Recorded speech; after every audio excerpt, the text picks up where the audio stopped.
Welcome to another edition of Baltimore Dodgers pregame alongside Connor Newcomb. I'm Joey White and Connor. Both teams today, the Rockville Express and the Baltimore Dodgers, coming on losing streaks, but they're trying to right things here today at Johns Hopkins University. Yeah, a couple losses in a row for the Dodgers, 4 losses in a row for the Express, but it really hasn't been a bad week for the Dodgers. A couple tough losses to the Aces and the Grays, who are two of the hottest teams in the league right now. But before that, the Dodgers went to Calvert Hall High School to take on the Redbirds. They had to finish a suspended game from June 16th. They went to the 15th inning. However, tough break in that 15th inning. The Dodgers got walked off on, but they came right back, kind of erased it from their heads, and a great start from Mark Michael. He went 7 innings, gave up just the 1 run, and the Dodgers beat the Redbirds 4-1. And now coming into this doubleheader today, they're going to maybe look to build off of that win, and they've played well really all week. Yeah, this doubleheader again coming from Johns Hopkins University, home of the Blue Jays, a spot where the Dodgers are hoping to, maybe make a home here over the next couple of years. Yeah, it's a nice field, nice turf field here. Some short fences, so look for the ball to go out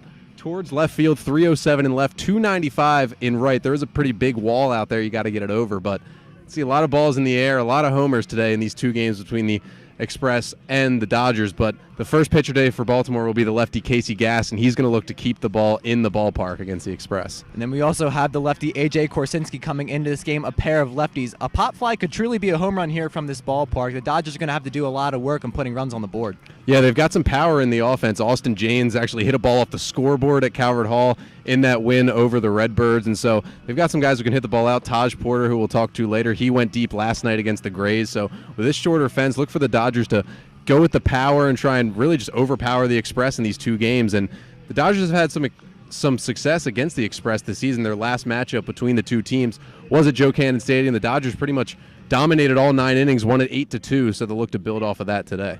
A matchup here between the Rockville Express and the Baltimore Dodgers. Stay tuned here from Johns Hopkins University. Enjoy the game.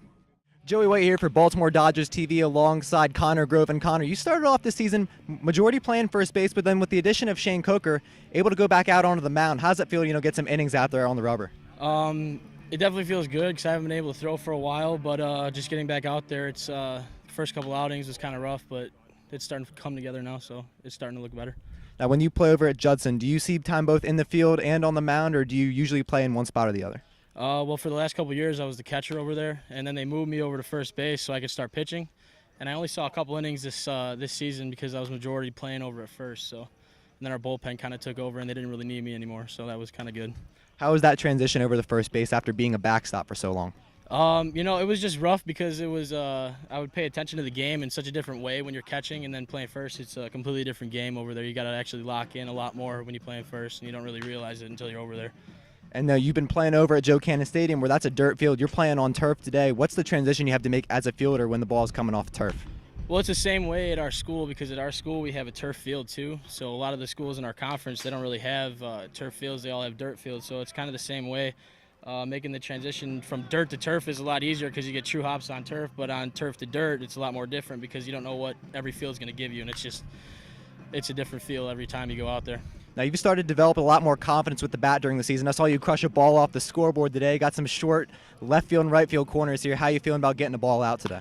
If I get in that bat, I hope to make the most of my opportunity today. But if that opportunity doesn't present itself, I hope I can shut it down on the mound, which is good. So. All right, thank you very much, Connor. Appreciate it, man. Connor Newcomb for Baltimore Dodgers TV here with Dodgers third baseman Taj Porter. And Taj, you went deep last night against the DC Grays. How'd it feel to get your first home run from the left side last night? It felt pretty great. I just saw it well and just felt good off the bat. Now, you're one of a couple of switch hitters on this team. When did you start to switch hit, and how comfortable do you feel at both sides of the plate?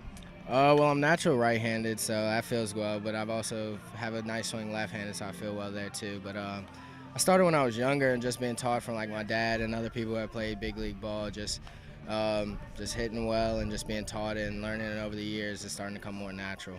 Now, what kind of advantage do you think switch hitting kind of brings for you when you get to the plate? I think it brings a good advantage because, a lot of people try to bring lefty on lefty matchups, but when that happens, I can just go to the right side and don't really get stuck in many awkward positions.